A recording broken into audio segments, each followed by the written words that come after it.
Tokutambirai zvekare nemufaro mukuru mune chino chikamu chatinoti isusu zvinoyera, zvinoshamisa, zvinotyisa uye zvinoda kufumura. Siyalamukela njalo kuleli hlandla lapho-ke esithi thina okuzilayo, okwethusayo lokufuna-ke ukwenjulwa.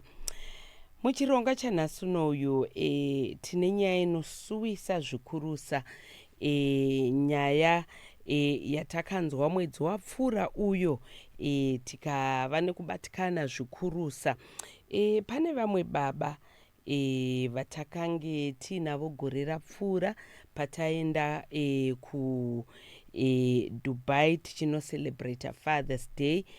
Takati gore rino tiri ikoko nana mai tikatambira mashoko anosuwisa zvikurusa kuti baba ava havasisipo uyezve vashaya vanonzi vanduna. Saka nhasi unoyu tine mwanasikana wavo watinayo muno mustudio. Wakadi yako Clara? Tete makadi zvenu? Ndiripo zvangu nematambudziko akaonekwa tete. Anditika? All right, okay. Right. Patakatambira shoko takava nekushushikana zvikurusa kuti hanzi baba akuchina, asi patakazonzwa firo yavakaita inova nyaya iri kunetsa nanhasi uyezve iri kubata vanhu vakawanda. Right. Chirega ndichikupawo mukana uno uchitirondedzerawo, ndofunga tochitangira panhoroondo kubva kunzwa kuti muri vana vakakura sei, muchigara sei nababa, kusvika pavazosvika pakusangana netsaona iyi. Ndokupa mukana unoti utirondedzere tinzwisise magariro nemakuriro amakaita. Okay, maita basa tete. Chekutanga ndinonzwa kurwadziwa zvakanyanya, ndosaka ndauya pano nekuda kwerufu rwababa vangu. Isu takazvarwa tiri vana 5 mumba medu. Takakura tichengetwa nababa, vakakwanisa kutiendesa kuchikoro vachishingirira kuti tiwane life iri nani. Zvadaro takura kudaro, takangotiwo sevana sinchakachengetwa, regai tiite zvatinokwanisa kuti mubereki wedu afare nepatinogona napo. Tisina kuzoziva kuti zvinhu zvinodai zvakazopinza baba vedu pakuzotisvika pakuzotisiya. Alright. Ngati nyatsodzika ipapo kana uchiti takazoti mubereki wedu afare, nyatsotaura nemo tinyatsonzwisisa. Okay, takati last year pakaitwawo Father's Day yekuDubai, tikavabhadharira kuti vakwanisewo kuenda kunofara pamwe chete nevamwe vana baba. Then kumba kwavo tikakwanisa kuvaisirawo solar system, wifi, kuti vawanewo zvinhu zvavanokwanisa kushandisa kumusha, varege kusuruvara. Zvavanenge vachingoda vanongozviwana papi? Pamba. Right. Then ndakusvika panyaya yekuti tizosvika kuti takazofonerwa zvakafamba sei. Alright. Baba apa vakaberekwa vari vangani mumhuri? Pavari kugara kumusha vane vavakidzani here, zvakamira sei? Okay. Baba vangu vakaberekwa vari 8 mumhuri mavo. Vasara varipo, vanga vasara vari 4, but izvozvi vasara vari 3 mumba mavo maamai vavo. Vavari pabarika? Vanga vari pabarika. Ivo ndo vana ve-first wife. Alright. Papa nevekwababa munini? Hongu. Vavakagarisana pasame? Vanga vakagarisana pasame yard, less than 100 meters kubva pane imwe imba kusvika pane imwe imba. Asi mumwe nemumwe ane pake? Mumwe nemumwe ane pamba pake. Alright. Muchitudza vaiwirirana here zvaifamba sei? Isusu tichikura tinogona kuti rimwe saidi mukoma winning baba vangu vanogona nge vairatidza rudo kumunin'ina zvichikonzerwa nekuti tichiona nekuti aendesa vana vemunin'ina kuchikoro ende zvichitaurwa zvinonzi baba vangu ndo vakadzidzisa munin'ina wavo uyu kuendesa kuchikoro. Munin'ina uyu ndewokwamainini? Munin'ina uyu ndewokwamainini, imba yechinamba 2 yasekuru. Okay. Saka vamudzidzisa vakasvika pavakasvika iye nekuti wakagumirapo wakagumira. Zvadaro havana kuperera ipapo baba vangu vakadzidzisa futi nevana vemunin'ina iyeye kuenda kuchikoro. Zvadaro havana kuperera ipapo, vakatanga kutrena because vaishanda muministry of agriculture. Vakatanga kutrena munin'ina wavo iyeye zvekuti anobayira sei mombe, mbudzi chichi kumusha ikoko, kuchengeta zvipfuyo. Zvekuti muarea mucommunity pafamu ipapo vaigara mufamimu vanogara vari 3. Vaigara vari 3, baba vangu nemunin'ina iyeye akazovauraya the other munin'ina wavo but anogara nechekure mbichana but muri mufamu mumwe chete zvakare. Munin'ina ndewe mumba imba yenumber 2, imba yeuyu. Alright. Okay. Saka vava nekakuwirirana here zvaifamba sei? Kuwirirana kwanga kuripo kunogona kwanga kuri kwefeki because ndinoziva munin'ina achingoti zvinhu zvidiki aigona kungopromisa nyaya yekuti ndokuuraya kubva kare. Achidaro kuuraya ndokunani? Kune mukoma, asi mukoma waingoita sezvinhu zvekungoti tinojaira munhu unhu hwake. Saka ndofunga ndo kutora nyaya kwavakaita, asi unhu hwake agara angari une unhu hwakadaro nekuti mukoma ane nguva dzaimborapisa mukadzi wake achinge amurova achimucheka nemapanga. Munin'ina airova mukadzi wake? Hongu. Omucheka nemapanga? Hongu. Then baba vako vonomurapisa? Hongu. Alright. Asi mukadzi haana kumbobvira ake aripota kumapurisa. Alright. Ndo mamiriro akaita nyaya. Saka chinhu chakarerwa kwenguva yakareba mumusha imomo. Alright.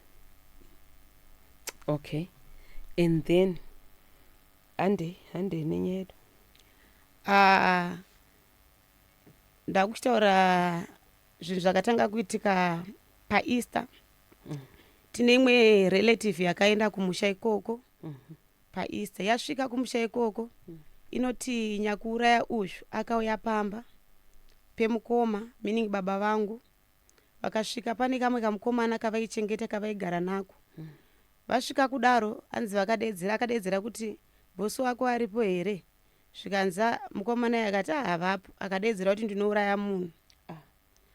Adaro hama yedu iyi yanga iripo yabva yabuda bva yamukwazisa iye nekunyara haana kupindura, akabva afamba bva Alright.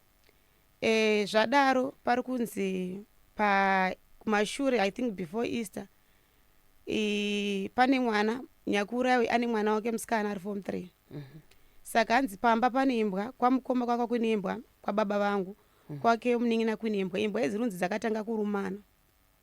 Dzatanga kurumana, mwana musikana ari form 3 ndobva aenda kune imbwa kuti atraya kudzirandutsira. Imbwa ndobva dzatsamwa ndobva dzamuruma. Alright. Dzamuruma ndobva aenda kuna banguru, meaning baba vangu. Ndobva anoudza banguru kuti banguru ndarumwa. Banguru anonzi vakatora mwana vamutakura nekamota kavo vaenda nayo kliniki. Vasvika kliniki bva varapwa bva kwazoya nemunhu wehealth. Uyu mwana wababa munini? Mwana wababa munini ari form 3 musikana. Kwazoya munhu wehealth. Hama yedu iripo kuti munhu wehealth akasvika akati ndoda kuonawo mareceipts anoratidza kuti imbwa dzakabayiwa. Ndobva vamuratidza mareceipts aya ndobva amaona.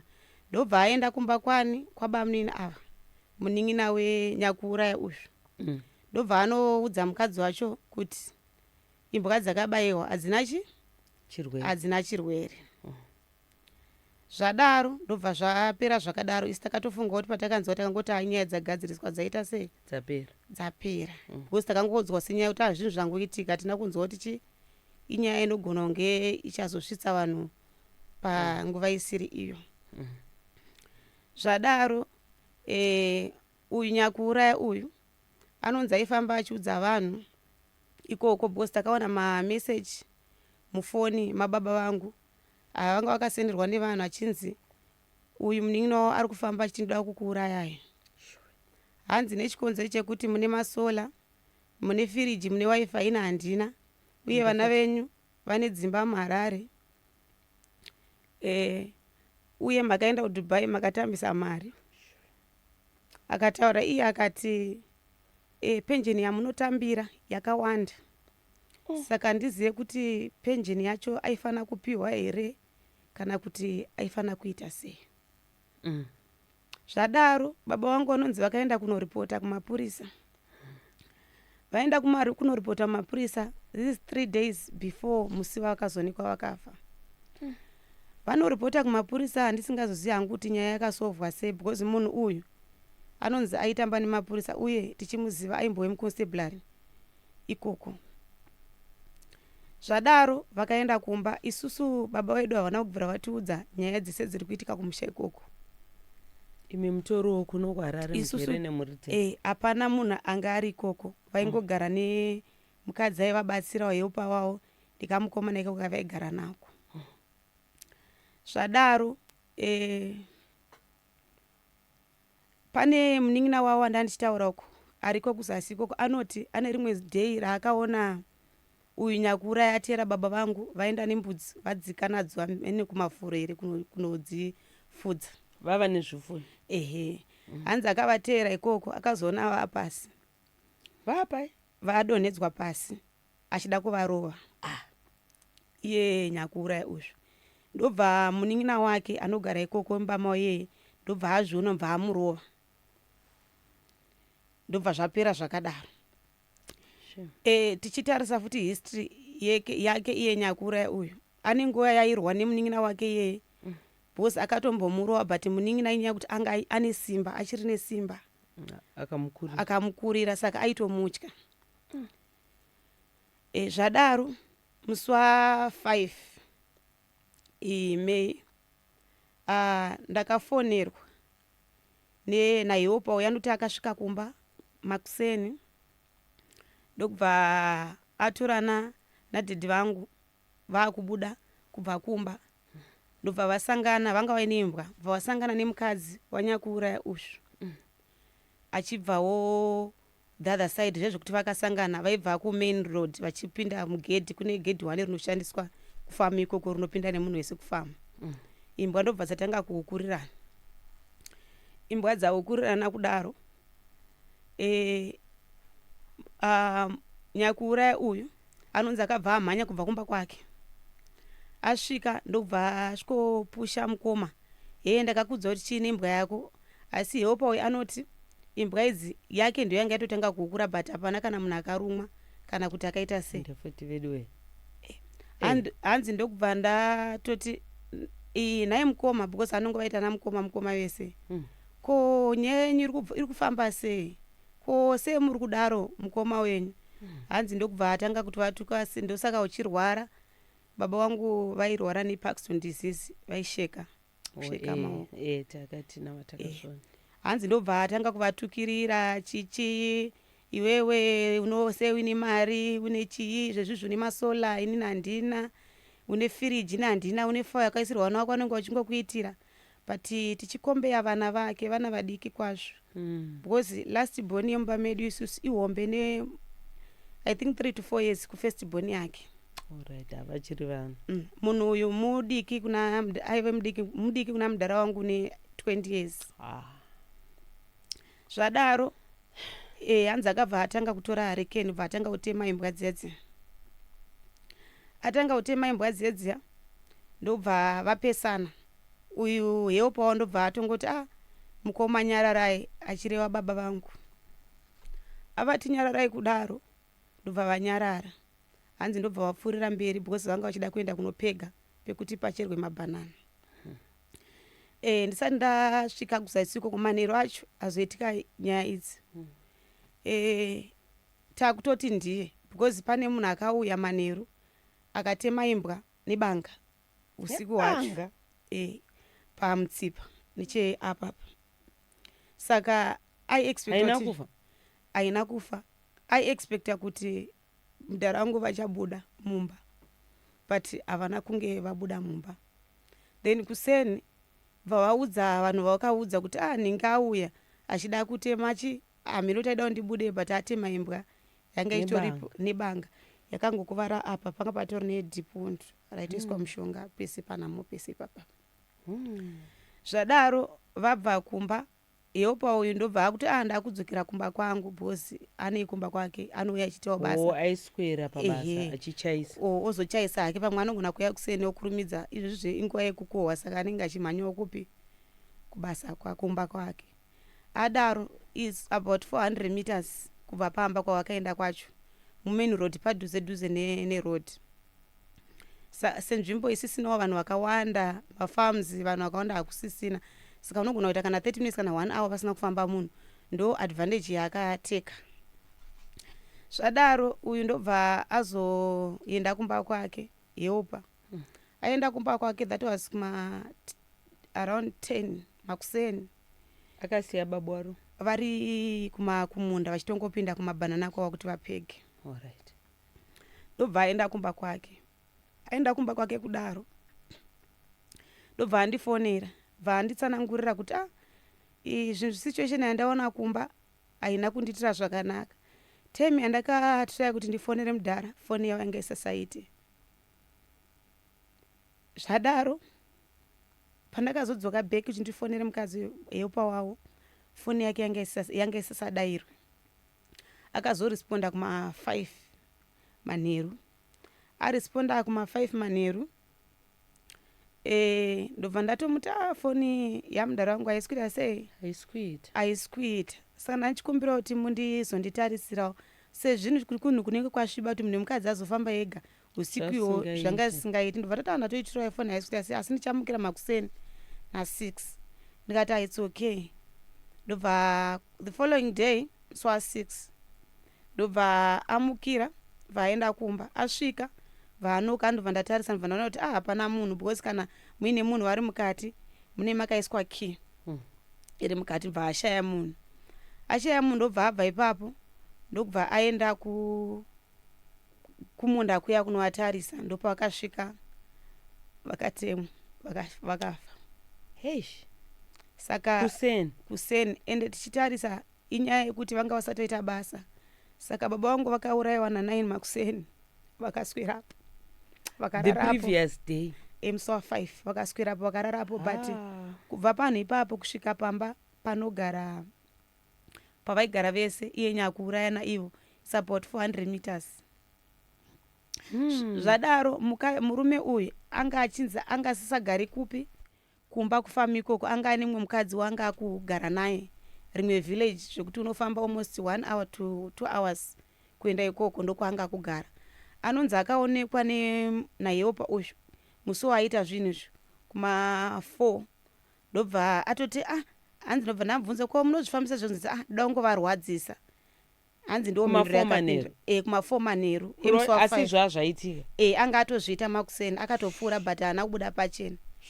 Ende musi iwoyo musi wa5 zvakare munin'ina wacho anogara ikoko akaenda akanomuti ndokumbirawo kuti uzondichengeterawo vana vangu domboendawo Mozambique sekutaura kwake zvikanzi muda kuenda Mozambique kunoita sei zvikanzi pane basa randawana da kuti usare uchindichengeterawo vana nekuti kwedu ikoko kupinda Mozambique it's about 30 minutes walk unenge watove Mozambique. Hando zvakasiya ataura munin'ina wavo iye achitaura anoti munhu uyu anga asagari kumba aita 2 weeks asipo zongoita kana 1 day otodzokera kupi bhozi mukadzi wakanga akazvitakura wiko haakugara meaning girlfriend yake ndiyo yakasununguka musi wazosungwa wacho. Zvadaro akadzoka musi wauraya manheru achona akarara kupi kumba kwake. Mudhara wangu wakarara kwavakaurayiwa ikoko kuma9 makuseni vakaswera varipo hapana munhu aivaona mumunda.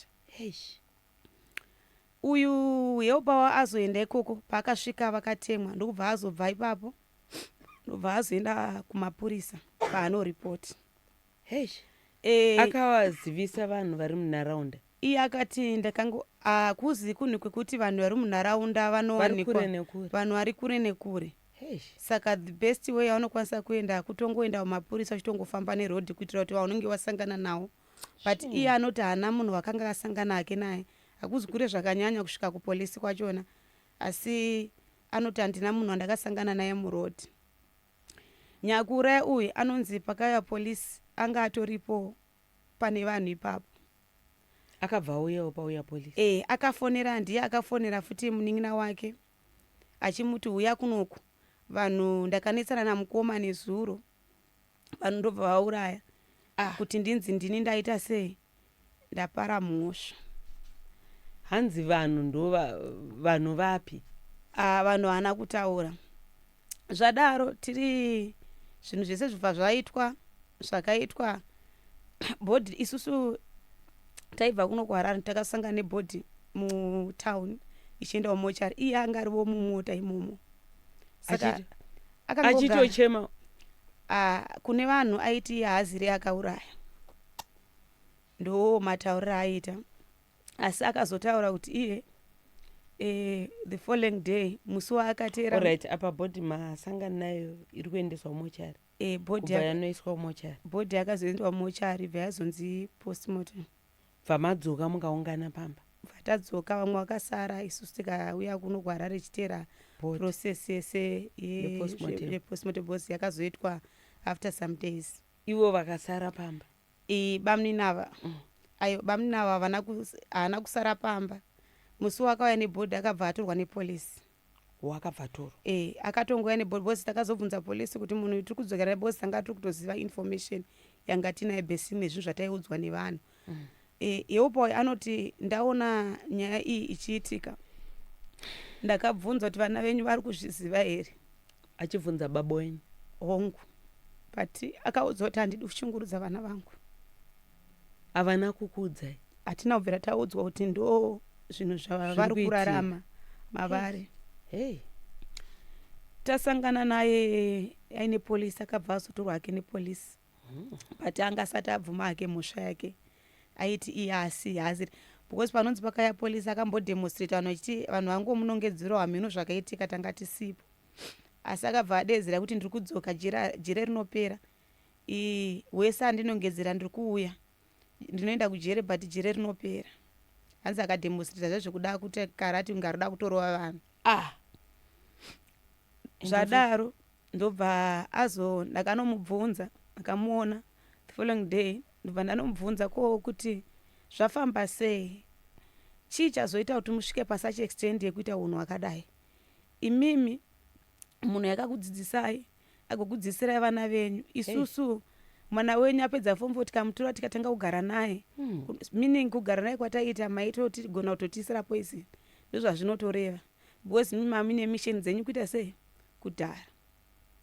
Akangonditi ndakavateera ndakarodza macheti yangu ndarodza macheti ndobva ndavateera saka akabva aita zvekuwawandira aitonyatsotaura iye asvika dhedhi vangu vanga vasati vaita kana anything vaisa muti dzekuti vapege kuti vaone kumaka paida kuti vazocherwa nevakomana kuti vaite basa saka iye akati hanzi ndakavati mukoma ndauya saka dhedhi vangu pawakatiraya kusimudza musoro vakabva varowa nebanga nebhemba bva vaseparata ichi neichi vakarowa 3 mabhemba ruoko rekuleft nekushaya simba kwavanga vari ndobva vadona ndobva varowa 5 mapanga apa pfungwa dzanga dzakabuda panze. Alright.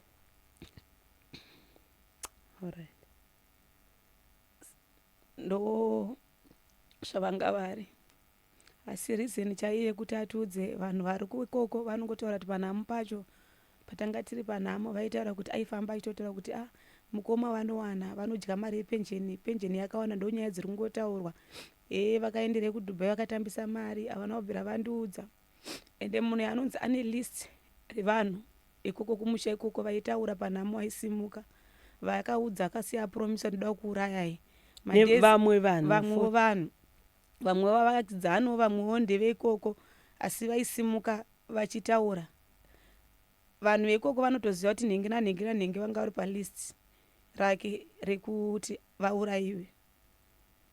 Ko macheti yanga iri yei Ah, yake macheti yanga iri yake matools ake pamba zvekuti kumafarms ikoko vanhu vanongogara nemacheti azvokuti utema chichi kana vachifamba but iye zvinhu zvanga zviri yake in process nekuti tichinzwa nyaya dzichitaurika zvinhu zvakabvira kudhara achiplana kuita basa rake but inyaya yengoti anga asati awana chete pekuti azviiti nekuti kugara kuno kwanga asachatombogari kumba kwacho anga akugara kumwe kwaanga akugara kwaanga ane imwe imba asiya mukadzi wake kupi kumba.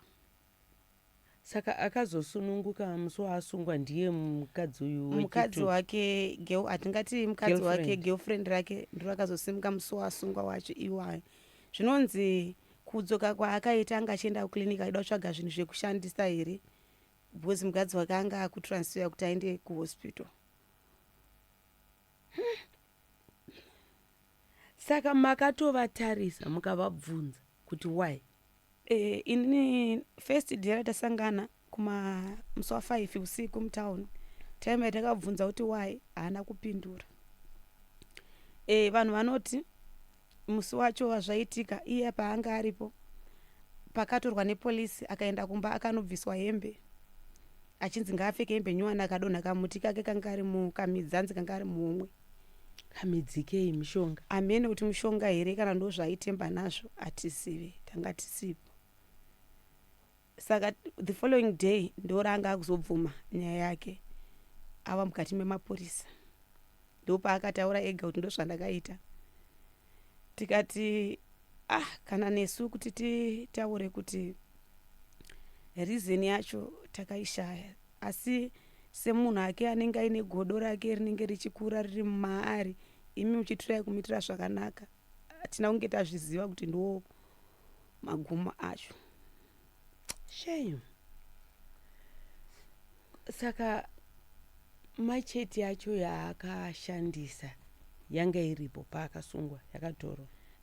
Polisi yauya yaenda kumba kwake yakarikavha macheti ndisingazozivi kuti pamamacheti 3 avanga vainavo ndiwo ese akashandiswa here because isu tichisangana navo mutauni vanga vaine mamacheti 3 vanoti vakaona hembe dzakanga dziine ropa mumba imomo mumba make. Mukadzi wake akazvionawo asi hapana kana akakwanisa kunoripota vakangonyararawo zvakadaro. Saka mukadzi wacho akati chi? Mukadzi wacho hapana hake zvaakataura sinzi dzimwe dzenyaya dziri kunzi iye ndiye aizoudza murume kuti zvinhu zvakamira so ndiye aipa information sekuti dai iye anganga achifila kana kugiuti nezvinhu zvakaitika paakaona kuti murume wake ari kunomhanyira mukoma ari mumwe aifanira kunge kana akatorandutsira asi iye anoti hanzi inini handina kudara because ndaitotyawo kuchekwa nekuti ini ndaimbochekwa mapanga nekuti ndirimimba. Matauro kuti aimbonorapiswa nababa wako achekwa nemurume. But iye haana kumbobvira aripota kana kumapurisa saka mini vanhu vaiwirirana havo mune dzimwe nyaya. Alright. Vana vavo vakura? Vanhu ava vane vana. Alright, toti mukuru ane makore mangani? Mukuru ndowa 1997. Okay, so that's ane 2 maadults. Alright. Vana vavo vakati chi? Vana vavo ihanzvadzi kana vanin'ina venyuka? Hongu. Vana vacho vakati chi? Mukomana hapana zvaakataura hapo, haana kana kusenda ine message kana kudii, ari kuSouth Africa. Then musikana ndiye ari koko akangouyawo tiri kuhospital tiri kupolisi akabata maoko but ishu yake yanga iri kunoona hake baba vake vanga vakavharirwa bhozi anga vaigira chikafu asi kuti azopfuura pane vanhu zvakanga zvisingaiti saka akazongobatawo maoko achipfuura because some of the information yaitarwa nababa vake ndiye aivapa because takambogara naye kunoku asi nyaya ngoti information kana yakusvika inosvika ayo nenzira isiri iyo yaizonzi mune dzimba 66 kuHarare hamino kuti akadziwana wake kupi. Inyaya inosuwisa, inyaya inorwadza zvechokwadi. Saka munhu akatorwa akaenda muusungo. Pari zvino munhu akatorwa ari mumaoko emapurisa kutaura kudai ndokwaari. Musha wavharwa. Musha wavharwa ndewababa vangu inini, wake uri kufunctiona zvawo. Ndozvandiri kutoreva. Kumba kwababa hakusisina munhu. Hakusisina munhu. Takangosirwa kamukomana ikako kavaichengeta. Chingopfurirawo hedu mberi nekuchengeta. Vakashayika musi wani, musi wa5. Vakaurayiwa musi wa5 kuseni kuma9 nekuti ndo patakadiscover kuti sinzi vabva kumba havana basa ravakaita. Because vanga vaida kupega but hapana chakaitwa, saka akatongovatera vachipesana. Aida kutarisa kuti mukadzi uyu aende kumba kwake, iye achienda kumba. Semunhu voice rake ranga risasa, mudhadhedhi wangu nini voice ravo ranga risasanyanyubuda zvekutoti vakashedzera. Saka aitoziva kuti hakuna waanokwanisa kushedzera akasvika. Shame. This is sad. Veduweka, you can imagine vana vanyamunhu, vana baba vamwe chete, kwakutorwadziwa, kwakutoita godo, kuti wazowanirei, wazochengeterwa chine vana. Kwanti kuwana kwake zvinotobatsirawo nemi mese, mhuri yese, dzinza rese. Sure. Saka baba wakazoradzikwa rini? Musi wani? Baba wakaradzikwa musi wa15, yanga iri Sunday. Alright, pakamirwa postmortem. Hongu yakaitwa musi Friday. Yacho Friday yacho, I think musi wa13 kana sirukanganisi. Vakavaradzika kumusha ikoko? Takavaradzika kumusha ikoko. Ende tiri panhamo ipapo, vanhu community yairatidza kuti iri kubatikana, iri kushushikana zvakanyanya. Nekuti munhu airatidza kuti munhu wemhirizhonga, asi community yakaremerwa, yanga isina kwekutaura. Nokunoripotera kwanga kusina. Kosei komapurisa? Ndofunga sinzi ndambotaura nyaya yekuti munhu aitombove muconstable, I think ndo style rinoshandiswa, meaning aishanda nemapurisa iwayo. Saka ndofunga vanhu vaitya kuti pamwewo nyaya yedu hainzwike. Amen. Hatizivi, because mapurisa vekuno vaita nyaya, vakazoita nyaya yacho vanga vasiri veikoko isupport. Saka support inoti haiite hayo nyaya idzodzo. Saka vanoti takatoshamisika kunzwa kuti community yanga yakaremerwa kudaro. Asi nekuda kwerufu rwababa vangu patobuda zvinhu zvakavanzika zvatanga tisingazive zvaiitwa ikoko nemunhu uyu, but vanhu vasingakwanisi kuita sei kutaura vachitotyawo, nekuti aiti anzi mukandiripotera ndinokuurayai, semataurwa anoitwa nevanhu. Tofunga vanhu hapana aitombofa kamba kana kwadoko? Hapana, vanhu vaitotya, especially kana uchinge wanetsera munhu wekuti aigona kukwerera chinhu chemunhu orega kubhadhara outi anzi anokuuraya. Clara, tine urombo nezvakasanganikwa nababa. Tine urombo nekushayika kwavakaita, uyezve inyaya inorwadza, nyaya inosuwisa. Ndisenge isusu I remember takava nenguva yakanaka svondo rese tinavo baba tiri kuDubai, vachifara zvokufara zvachitaura kuti vana vangu zvikazodai, vana vangu izvi hatinauza kuti pane mumwe anenge achitorwadziwa achitogodoka nenyaya dzakadai. Tinongoti dei Mwari vakakunyaradzai. Tinoziva haisi nyore, and especially nenzira yavakazoshaya nayo, muchizoona pamwe chete nekunzwa zvese izvi, ende kunyanya zvichitorwadza kuti zvakakonzereswa nemunhu wekuziva aifanira kunge atori munhu aitobatsirawo baba venyu, vachitobatana vachitowirirana. Tine urombo zvikurusa. Alright, okay. Tinoti Mwari vakunyaradzei. Sekuru nduna, tinoti vazorore murugare. Veduweka, ndo nyaya yatange tinayo nhasi uyu muchirongwa chedu chatinoti isusu zvinoyera, zvinoshamisa, zvinotyisa uye nezvinoda kufumurwa. Nyaya dzakadai uchinzwa zvichitaurika unombofunga kuti manyepo kana kuti unombofunga kuti hakuna zvinhu zvakadaro, but ndo zvitoripo. Yona-ke indaba kaDesile indaba ebuhlungu kakhulu. Umuntu wabulawa ngumna wakhe, bulalelwa ukuthi yena kungani abantu abakho bekugcina uyathola konke emzini wakho uhlezi kuhle uthola konke, wasibulalelwa khonokho. Indaba elusizi kakhulu ebuhlungu. Kodwa sithanda-ke ukubonga amapholisa enza umsebenzi wabo, umuntu wasesenza njani, wasebotshwa. Titsheni ramberi nacho chirongwa chedu siqhubekela phambili lalo-ke uhlelo